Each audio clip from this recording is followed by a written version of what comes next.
وہ جوان جو ہی پروان چڑھا ان فوان شباب آیا تو اس کی پیشانی سجدے کے تقدس سے مالا مال ہو گئی، اس کی آنکھوں میں حیا اور شرم کے پہرے آ گئے، اس کے خیالوں میں پاکیزگی آ گئی، اس کی زندگی کے شب و روز نیکی کے ماحول میں بسر ہونے لگے، اس کی راتیں ذکر الہی میں، تلاوت کلام مجید میں اور دن یاد الہی میں روزے سے گزرنے لگے۔ وہ جوان جس کی جوانی اللہ کی عبادت میں گزری، کہ جوانی اگر عبادت میں گزر گئی تو بڑھاپا تو پر نور ہے ہی ہے۔ سب سے مشکل مرحلہ زندگی کا جوانی کا ہے۔ شیطان زیادہ ورغلاتا ہے کسی شخص کو جب وہ جوانی کے مرحلوں سے گزر رہا ہوتا ہے۔ تو جس کی جوانی خیریت کے ساتھ گزر گئی اور اس نے اپنی جوانی کے تقدس کو محفوظ رکھ کے منزل تک پہنچا لیا، اپنی عصمت کے جوہر کی حفاظت کی، اپنی آبرو کو لٹنے نہیں دیا، اپنی آنکھوں کی شرم و حیا پر پہرے بٹھائے اور آنکھ کو برباد نہیں ہونے دیا اور اپنی زندگی کے تقدس کا پہرا دیا، تو جو جوان اپنی جوانی کو خیریت کے ساتھ گزار گیا۔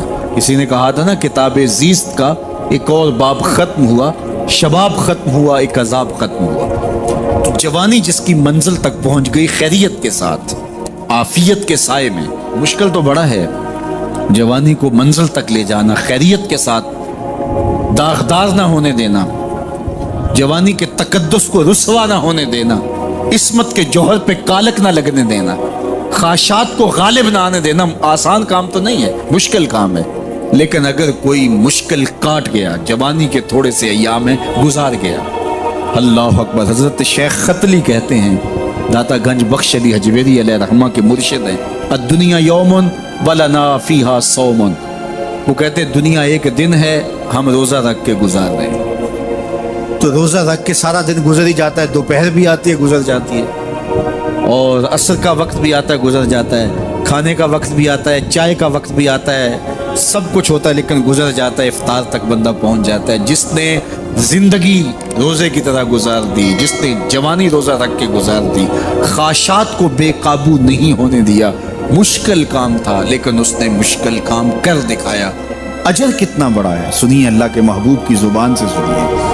حضور نے ارشاد فرمایا جو سید ابو ہریرہ کے ذریعے سے ہمارے تک پہنچا، فرمایا قیامت کے دن جب سورج کا رخ سیدھا ہوگا، زمین تانبے کی ہوگی، لوگ پسینے میں شرابور ہوں گے، کوئی ٹخنوں تک پسینے میں، کوئی گھٹنوں تک، کوئی کمر تک، کسی کو پسینے کی لگام دی جائے گی، اور وہ پسینہ ایسے نہیں ہوگا جس طرح یہ پسینہ ہے، اتنا گرم ہوگا۔ ابن رجب حنبلی کہتے ہیں اس پسینے کا ایک قطرہ اگر احد پہاڑ پہ ڈال دیا جائے تو وہ پگھل جائے، اتنا گرم ہوگا، بدبودار اتنا ہوگا، ایک قطرہ دنیا پہ ڈال دیا جائے، انسان کیا جانوروں کے دماغ بھی پھٹ جائے، اس پسینے میں لوگ شرابور ہوں گے۔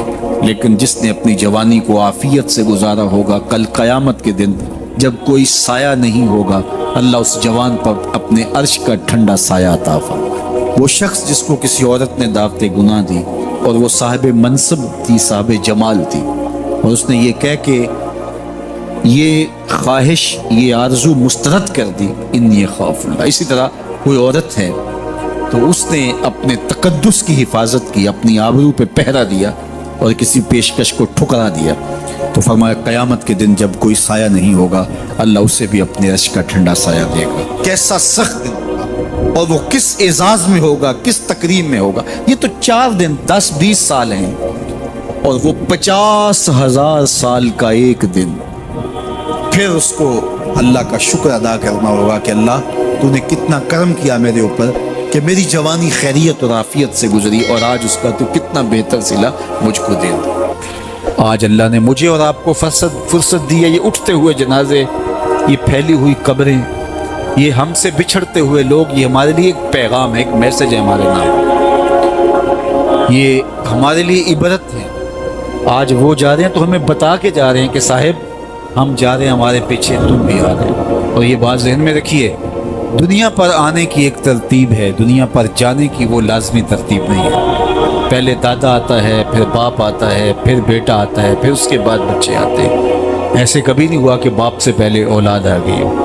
دنیا پر آنے کی یہ ترتیب ہے اور یہ طے شدہ منظم ترتیب ہے، لیکن دنیا سے جانے کی یہ ترتیب نہیں ہے کہ پہلے باپ جائے پھر ہی اولاد جائے گی۔ بسا اوقات بوڑھے باپ کو جوان بیٹے کی میت کو کندھا دینا پڑ جاتا ہے۔ تو یہ دنیا سے کب کوئی جا سکتا ہے مجھے اور آپ کو نہیں پتہ، یہ امر مخفی رکھا گیا ہے اس لیے تاکہ ہم ہر لحظہ موت کے لیے تیار رہیں۔ موت کے لیے تیاری یہی ہے کہ ہم توبہ کی دہلیز پہ کھڑے رہیں، اپنے مالک کی حضور رجوع کرتے رہیں، اچھے اعمال کا ذخیرہ کریں، اور کسی کے حق ہمارے ذمے پر نہ ہو کہ ہم قیامت کے دن جو ہے وہ پچھتائیں۔ کسی نے اگر کسی کا حق غصب کیا صرف 3 پیسوں کے عوض کے اندر، قیامت کے اندر یہ کرنسی تو ہمارے ساتھ ہوگی نہیں، یہ تو ہم یہیں چھوڑ دیں گے، یہ مال، یہ دولت، یہ بینک بیلنس یہیں چھوڑ کے چلے جائیں گے، یہ تو کفن بھی میلا نہیں ہونے دیں گے کہ بانٹ لیں گے۔ جاندی واری ڈرونا بنے ہوتے ہاتھ نہ لاندے ڈر دے، جنہ لئی تو پاپ کمائے اج کتھے نہیں تیرے کر دے۔ وہ تو کفن بھی میلا نہیں ہوں گے دیں گے، بانٹ لیں گے۔ تو آخرت میں سکہ رائج الوقت عمل ہوگا، تو پھر عمل لیے جائیں گے۔ تو جس نے کسی کا 1 ٹگا مارا ہوگا، 3 پیسے مارے ہوں گے، اس کے بدلے میں 700 نمازیں جو باجماعت پڑھی گئی ہیں وہ لے لی جائیں گے۔ اور جو لوگوں کے پلاٹ ہڑپ کر گئے ہیں، رشوتیں، زیادتیاں، جور و ظلم اور لوگوں کے ساتھ زیادتیاں اور لوگوں کا مال ہتھیانا، خون نچوڑنا، اذیتیں دینا، تو کس طرح وہ قیامت کے دن عہدہ برا ہو سکیں گے؟ تو آج اللہ کی رحمت کے در کشادہ ہیں اور اس کی رحمتیں آواز دے رہی ہیں، آجو پلٹ کے میری رحمت کے دروازے کھلے۔ اللہ اکبر۔ یا ایھا الانسان ما غرک بربک الکریم، اے انسان پلٹ کے آ جا، تیرا رب بڑا ہی کریم ہے۔ مجھے بتاؤ، یوں بھی کوئی آواز دیتا ہے، یوں بھی کوئی پکارتا ہے؟ بھاگے ہوئے مجرم کا تعاقب کیا جاتا ہے، کبھی یوں بھی پیار سے اس کو بلایا جاتا ہے، لیکن 70 ماؤں سے زیادہ پیار کرنے والا رب پکار کے کہہ رہا، او بھاگنے والے آجا پلٹ کے، تیرے رب کا دروازہ کھلا ہوا ہے۔ وہ یہ نہیں دیکھے گا تو نے جرم کتنے کیے، وہ یہ دیکھے گا تو پلٹ کے آئے گا، آ گیا، اور وہ تیرے گناہ نہیں دیکھے گا، تیرے آنے کو دیکھ کے تیرے گناہوں کو بدل کے نیکیوں میں تبدیل کر دے گا۔ جتنا بڑا گناہ گار ہے اتنا بڑا نیکوکار بن جائے۔ آ تو صحیح، آنا تو نے ہے ہی، پھر جو کفن میں منہ چھپا کے آتا پھرے گا، پھر جو تجھے لوگ اٹھا کے لائیں گے۔ اچھا نہیں ہے کہ اپنے قدموں سے خود ہی چل کے آ جا، آج کھلے منہ آ جا، اس کی رحمتیں تیرے استقبال کرنے کے لیے منتظر ہیں۔ آج وہ آواز دے کے کہہ رہا ہے، آجا میری رحمتیں تیری منتظر۔ ما غرک بربک الکریم، تجھے کریم رب سے کس نے مغرور کر دیا؟ تکبر میں، رعونت میں مبتلا ہو گیا، تو اپنے مالک کی دہلیز کو چھوڑ گیا۔ آجا پلٹ کے، وہ کریم تجھے بلا رہا ہے، اور دیکھ اس کا رشتہ کتنا گوڑا ہے۔ اللہ ذی خالق کا، اس نے تجھے پیدا کیا ہے، وہ تیرا خالق لگتا ہے۔ اللہ اکبر۔ یعنی وہ تجھے بلا رہا ہے جس کا تیرا رشتہ اتنا گہرا ہے کہ وہ تیرا خالق لگتا ہے۔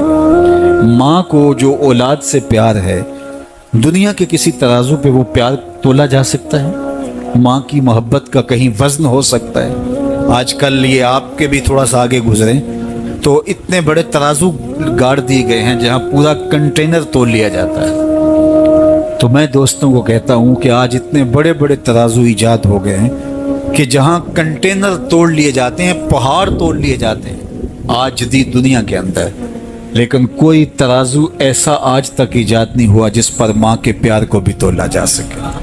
اس کے سینے میں جو تڑپتی ہوئی ممتا رکھی گئی ہے، محبت کا جو جہاں آباد کر دیا گیا، الفتوں کی ایک کائنات ماں کے سینے میں رکھ دی گئی ہے، اس کا نعم البدل کیا بدل بھی موجود نہیں ہے۔ ماں جب بولتی ہے تو اس کے لہجے میں جبریل بولتا ہے، ماں جب مسکراتی ہے تو لگتا ہے جنت کی ساری کلیاں کھل اٹھی ہیں۔ وہ سینے میں درد، وہ درک، وہ محبت، وہ کائنات، وہ انوکھا پیار جو اولاد کے لیے رکھتی ہے، یہ اتنا پیار ماں کے سینے میں پیدا کیسے ہوا؟ تو آپ کے پاس ایک ہی جواب ہوگا، اس لیے کہ ماں نے اولاد کو جنم دیا ہے۔ تو میں یہاں آپ کی توجہ چاہوں گا، جس ماں نے اولاد کو جنم دیا ہے وہ اتنا پیار کرتی ہے، تو جس رب نے خلق کیا ہے وہ کتنا پیار کرتا ہو۔ میں آپ کی توجہ چاہوں گا، مجھے اور کوئی نہیں چاہیے، صرف توجہ چاہیے گا۔ صرف نظارے کے لیے جنبش مژگاں بھی بھار ہے، نرگس کی آنکھ سے تجھے دیکھا کرے کوئی۔ تو میری آرزو یہ ہے کہ آپ کی تمام تر توجہ میری جانب مبذول ہوں تھوڑے وقت میں۔ جس شدت کی گرمی میں آپ بیٹھے ہیں مجھے اس کا احساس ہے، تو میں چاہوں گا کہ چند باتیں آپ تک پہنچ جائے۔ تو جو ماں اتنا پیار کرتی ہے وہ اس لیے کہ ماں نے جنم دیا ہے، تو جس نے جنم دیا ہے وہ اتنا پیار کرتی ہے، تو جس رب نے خلق کیا ہے وہ کتنا پیار۔ تو ماں کی دہلیز چھوڑ کے بیٹا بھاگ جائے تو ماں آواز دیتی نا، پتر کہاں بھاگ رہا ہے، آجا پلٹ کے، اتنی ٹھنڈی چھاؤں کہیں نہیں ملے گی، اتنا پیار تجھے کہیں سے نہیں مل سکتا، آجا پلٹ کے۔ مائیں تو مائیں ہوتی ہیں، اور اولاد کے لیے ان کے سینے میں جو تڑپتی ہوئی ممتا ہوتی ہے، اور پیار کا جو ایک آباد جہاں ہوتا ہے وہ ایک الگ ہی کائنات ہے، وہ ایک الگ ہی جہاں ہے۔ وہ کہتے ہیں نا کہ کسی نے کہا کہ میں تو تیرے سے تب راضی ہوں گی کہ تو اپنی ماں کا کلیجہ نکال کے لائے گا، تو وہ بدمست عاشق اپنی ماں کی آرزو، اپنی محبوبہ کی آرزو کو پورا کرنے کے لیے اس عمل سے بھی گزر گیا اور ماں کا کلیجہ چیرا، اور تشتری میں رکھ کے اپنی محبوبہ کے لیے اس کا کلیجہ لا رہا تھا، تو راستے میں ٹھوکر لگی تو ماں کے کلیجے سے آواز آئی کہ پتر سٹ نہیں لگی۔ یہ ماں کے پیار کا روپ ہے، یہ ماں کی محبت کے بکھرے ہوئے رنگ ہیں، یہ چھلکتا ہوا اجالا اور نور اور روشنی ہے۔ ماں اتنا پیار کرتی ہے، اللہ اکبر۔ تو ماں کو اتنا پیار اس لیے ہے کہ اس نے جنم دیا اور رب نے تو خلق کیا دست قدرت سے۔ تو ماں کی دہلیز چھوڑ کے بچہ بھاگ جائے تو ماں کہتی ہے پتر آجا واپس پلٹ کے، اور جب بیٹا پلٹ کے آتا ہے تو ماں سب بھول جاتی ہے کہ اس نے کیا کیا تھا۔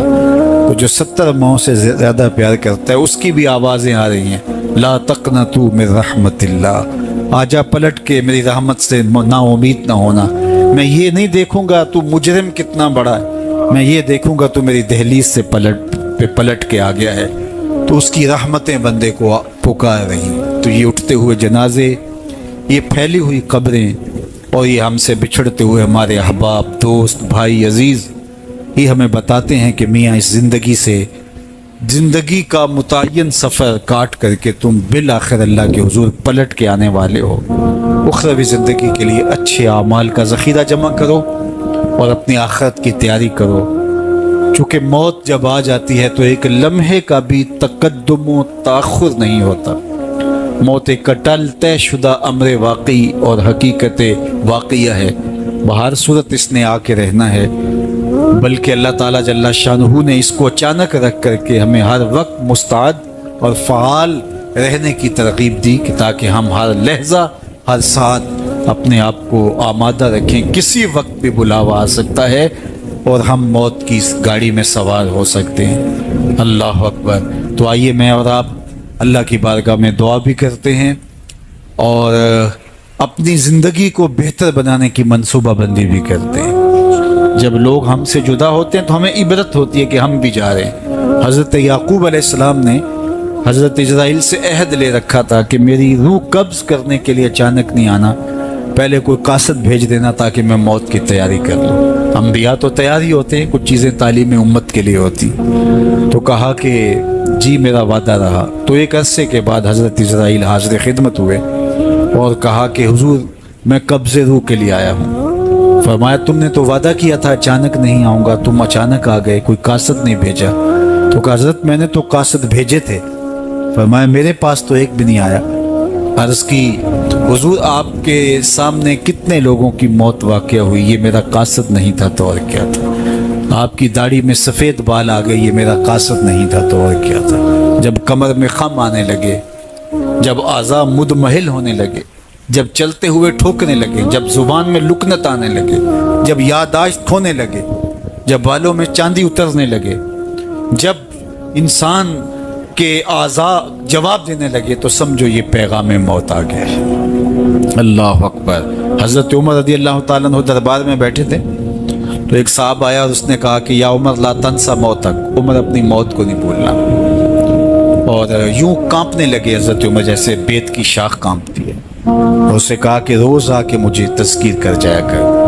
وہ روز آتا ہے، بھرے دربار میں کھڑا ہو کے کہتا ہے عمر اپنی موت کو نہیں بھولنا۔ ایک دن آیا، آپ نے اس کو کہا میاں آج کے بعد نہیں آنا۔ کوئی اور شخص آنے لگا، فرمایا نہیں۔ تذکیر موت کی ضرورت نہیں رہی، فرمایا نہیں۔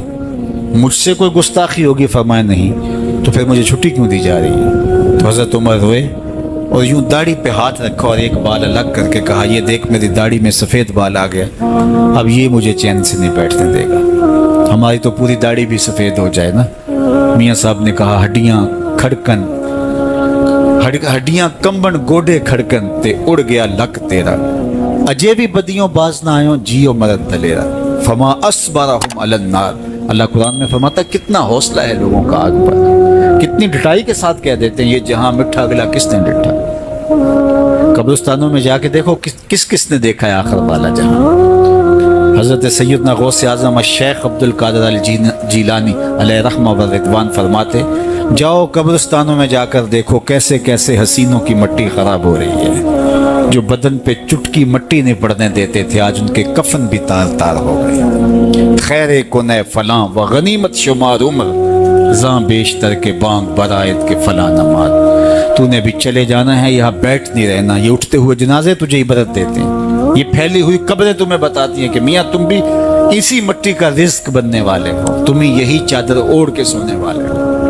تم دو لباس کے دو کپڑوں کے اندر دو سفید چادروں کے اندر ملبو. کہاں گئی وہ پوشاکیں, کہاں گئے وہ برانڈ, کہاں گئے وہ تمہارے قیمتی بیڈ, اور کہاں گئے اے سی لگے ماحول سے آراستہ کمرے. امیر ہے یا غریب ہے وہ 2 گز زمین اور وہی مٹی کا اوڑھنا, مٹی کا بچھونا, وہی 2 گز کفن, وہی کل کائنات. اور وہاں جو کیے ہوئے عمل ہیں وہی سکہ رائج الوقت ہوگا. تو قبل اس سے کہ وہ وقت آ جائے اور پھر ہاتھ ملے فلاں چیخ کے کہتا تھا مجھے اس کی بات سن لینی چاہیے تھی. فلاں پکار کے کہتا تھا اس کی آواز پہ کان دھرنا چاہیے تھا. فلاں اٹھتا ہوا جنازہ مجھے عبرت دے دیتا.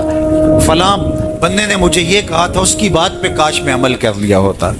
لیکن اس دن پچھتاوے سے کیا ہوگا. آج کا پچھتاوا کل کی بہتری کا ضامن ہو سکتا ہے. آج کا پچھتاوا زندگی بدل ہو سکتا ہے.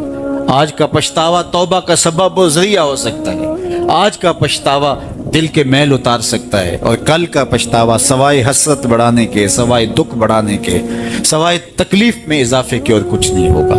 اس لیے میں اور آپ اپنی زندگی کی منصوبہ بندی کریں. مجھے پتہ ہے میں کہاں کھڑا ہوں اور آپ کو بھی پتہ ہے کہ ہم کہاں کھڑے ہیں. آپ مجھے اچھا سمجھتے ہیں یہ آپ کی مہربانی, لیکن مجھے تو پتہ ہے کہ اچھا ہوں یا نہیں. میں آپ کو اچھا سمجھتا ہوں لیکن آپ کو تو پتہ ہے کہ آپ کہاں کھڑے ہیں. اس لیے اپنے ضمیر میں جھانک کر کے دیکھیے, اپنے من میں اتر کر کے دیکھیے, اپنا محاسبہ کیجئے, اپنے اعمال کا تجزیہ کیجئے. جو نیکیاں کی ہیں اور جو برائیاں کی ہیں ان کا اندازہ کیجئے. جو برائیاں کی ہیں وہ تو کنفرم برائیاں ہیں, اور جو نیکیاں کی ہیں ذرا دیکھیے وہ نیکیاں ہیں یا ریا کے لیے کی ہیں, دکھلاوے کے لیے کی ہیں. نیکیاں کسی کو دکھلانے کے لیے کی ہیں, کس مقصد کے لیے نیکیاں کی ہیں. تھوڑی سی ریا بھی شرک بتائی گئی ہے. ساری محنت کہیں ضائع تو نہیں چلی گئی. ہمارے پاس ہے کیا؟ ہمارے دامن میں گناہ ہے تو لتھڑے بڑے ہم. سویر سے لے کر شام تک, چغلی غیبت سے لے کے بدکاریوں تک, نگاہوں کی بدکاریوں سے لے کر کے سوچوں کی بدکاریوں تک ہم کہاں پڑے رہتے ہیں. اور دوسری جانب ہمارے پلے میں نیکیاں کتنی ہیں ہمیں سارا پتہ ہے. ایک تو نامہ اعمال قیامت کے دن تولا جائے گا. ہم خود اپنے ضمیر کی عدالت میں ترازو گاڑ کے تولے. حضرت عمر فرمایا کرتے تھے حاسبو قبل ان تحاسبو. اس سے قبل کہ تمہارا حساب کیا جائے تم اپنا حساب پہلے خود کر لو. کبھی آپ عمرے پہ جاتے ہیں یا بیرون ملک سفر کرتے ہیں تو وہاں سامان باندھ کر کے پہلے تول رہے ہوتے ہیں کہ ایئرپورٹ پہ پریشانی نہ ہو. حالانکہ ایئرپورٹ پہ اگر 2-4 کلو سامان بڑھ بھی گیا تو کوئی بات نہیں, 4 ریال دے کے آپ سامان لا سکتے ہیں.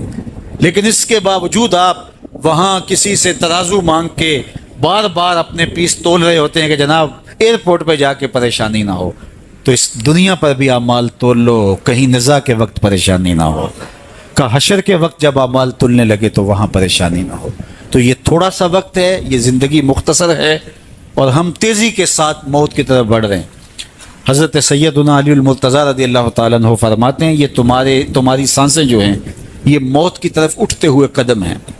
تم سمجھتے ہو ہم بڑے ہو رہے ہیں لیکن حقیقت میں تم چھوٹے ہو رہے ہو. چونکہ گنتی جب الٹی شروع ہو جائے تو کام جلدی 0 پر پہنچتا ہے. کبھی آپ اشارے پہ رکے ہوں تو 60 سے نیچے آ رہی ہو یا 70 سے یا 120 سے, تو کام تو 0 پہ آ جاتا ہے, اور جب کام 0 پہ آ جاتا ہے تو پھر لال بتی جل جاتی ہے. اللہ اکبر. تو یہ تیزی کے ساتھ زندگی گزر رہی ہے اور ہم کوئی 60 سے نیچے آ رہا ہے, کوئی 55 سے نیچے آ رہا ہے, کوئی 50 سے نیچے آ رہا ہے, اور جب 0 تک آ جائیں گے پھر اس سے آگے تو کچھ بھی نہیں ہے. ایک روایت میں آتا ہے ان اللہ یحب الشاب التائب, اللہ تعالیٰ توبہ کرنے والے جوان کو پسند کرتا ہے، اس سے محبت کرتا ہے، تو وہ محبوب بارگاہ ہو جاتا ہے جو جوانی میں اللہ جل شانہ ہو کے حضور رجوع کرتا ہے۔ یا کسی نے کہا تھا در جوانی توبہ کردن شیوائے پیغمبری، وقت پیری گرگ ظالم می شود پرہیزگار۔ جوانی میں توبہ کرنا پیغمبروں کا شیوا ہے۔ جب بوڑھا ہو جائے، دانت ٹوٹ جائیں، پنجوں میں زور نہ رہے، تو بھیڑیا شکار چھوڑ کر کے شریف بن کے بیٹھ جائے، تو یہ تو اس کی مجبوری ہے۔ جوانی میں توبہ کرنا، جب قوا مضبوط ہوں، جب شباب کی جولانیاں ہوں، جب آرزویں جواں ہوں، جب خواہشیں پگلی ہوں، اور پھر اس کے باوجود اپنی خواہشات کو کنٹرول میں رکھنا، اپنی آرزوؤں کو لگام ڈال دینا، اور اپنی تمناؤں کو حصار میں رکھنا، اور اللہ سے ڈر کے گناہوں کو چھوڑنا، اور اس کے حضور سجدہ ریزیاں، اس کے حضور خشوع و خضوع کے ساتھ زندگی کے لمحات بسر کرنا، یہ خوش نصیب لوگوں کا مقسوم ہوتا ہے۔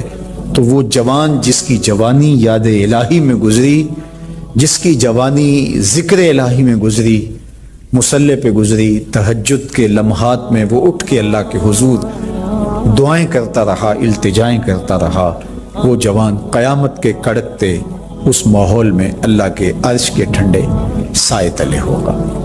تیسرا شخص جس کو اللہ تعالیٰ قیامت کے دن اپنے عرش کا ٹھنڈا سایہ عطا کرے گا، وَرَجُلٌ قَلْبُهُ مُعَلَّقٌ بِالْمَسَاجِدِ، وہ شخص جس کا دل مسجد کے ساتھ جڑا ہوا ہے، مسجد کے ساتھ لٹکا ہوا ہے، مسجد کی ملازمت، مسجد کی حاضری، مسجد کی صفائی، مسجد کی ستھرائی، مسجد کی پاکیزگی کے لیے کوشش، مسجد کی تعمیر، مسجد کی تزئین اور مسجد کی آبادی کے لیے دن رات کوشاں رہا، ایک نماز کے بعد دوسری نماز کا انتظار کرتا ہے، تو یہ خوش نصیب وہ ہے جس کا دل جڑا ہوا ہے مسجد کے ساتھ۔ ایک جلیل القدر نام آپ نے سنا ہے، اور وہ ہے ربیع بن خثیم رضی اللہ تعالیٰ عنہ۔